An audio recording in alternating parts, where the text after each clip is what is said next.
আপনারা জানেন যে গত 2014 সালের 20 তারিখে আমার শ্রদ্ধাভাজন বড় ভাই শহীদ আলহাজ তারিক মোহাম্মদ সাইফুল ইসলামকে সাইফুল ইসলাম ক্রসফায়ারের নামে তাকে হত্যা করা হয়। সেই হত্যার আমরা এতদিন বিচার প্রত্যাশী ছিলাম, কিন্তু বিচার পাই নাই।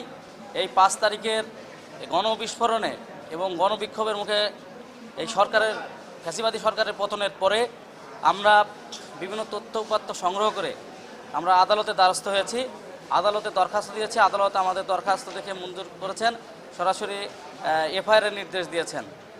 এখানে আমি চাইব যে এখানে যে কয়জনকে আসামি করা হয়েছে সকলের যেন দৃষ্টান্তমূলক শাস্তি হয় এবং এটা একটি যেন উদাহরণ হয়ে থাকে।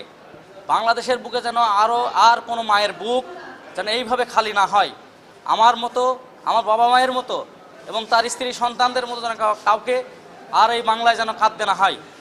এই জন্য আজকে আমি এখানে কোর্টের দ্বারস্থ হয়েছি। সাথে আরও একটি ঘটনা আপনারা জানেন, 2013 সালের 28শে ফেব্রুয়ারি আল্লামা দিলওয়ার হোসেন সাঈদী সাহেবের রায় কেন্দ্রিক মেহেরপুর জেলা আওয়ামী লীগের কিছু কতিপয় নেতাকর্মীরা আমাদের বাড়িঘর ভাঙচুর এবং অগ্নিসংযোগ করে আমাদের ব্যাপক ক্ষতি সাধন করে।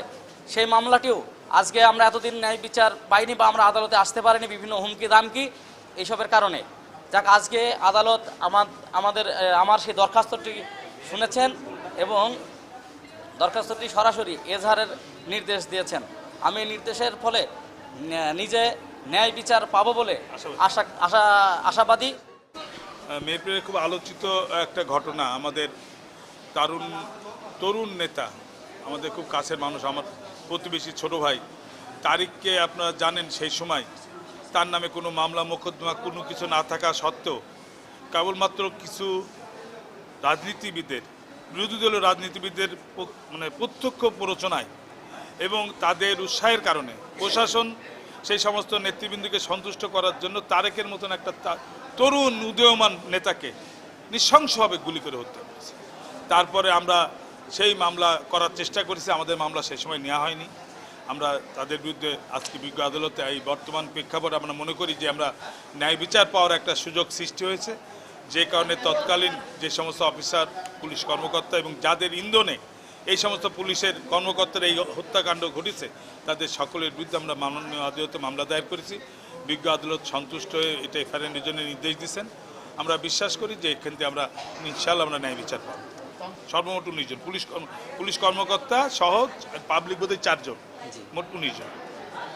বিচারটা এটা আমরা এফআইআরের জন্য গেল, এখন তদন্তকারী কর্মকর্তা তদন্ত করবে, মামলা সংক্রান্ত ম্যাটেরিয়াল জোগাড় করবে, সাক্ষী রেডি করবে, তারপরে আইনের স্বাভাবিক প্রসেস অনুসারে বিচার আসবে।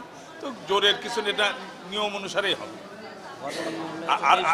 আর একটা মামলা করেছি আমরা, সেটা আপনারা সকলেই জানেন যে আমাদের সমীর হাজী সাহেবের সাবেক উপজেলা চেয়ারম্যান, মেহেরপুরের নির্বাচিত জনপ্রতিনিধি, তার বাসাতে তার একটা নিজের বাড়ির নিচের তলে একটা সাইকেলের অনেক বড় দোকান ছিল, সাইকেলের শোরুম ছিল। সেই দোকানটাও একদিন রাতের বেলায় আওয়ামী সন্ত্রাসীরা একবারে প্রকাশ্যে সন্ধ্যের পরপরই সেটাতে আগুন দেয় এবং টোটাল দোকানটা ভেঙে চুরমার করে ফেলে এবং আগুনে পুরাটা দোকান ভস্মীভূত হয়ে যায়। সেই বিষয়ে আমরা তৎকালীন সময় মামলা করার চেষ্টা করেছি, কিন্তু আমরা মামলা করতে ব্যর্থ হয়েছি। এখন আবার আজকে সেই মামলাটা আমরা দায়ের করেছি। এই মামলায় সর্বমোট 23 জন আসামিকে আমরা নাম উল্লেখ করে আমরা মামলাটা দায়ের করেছি।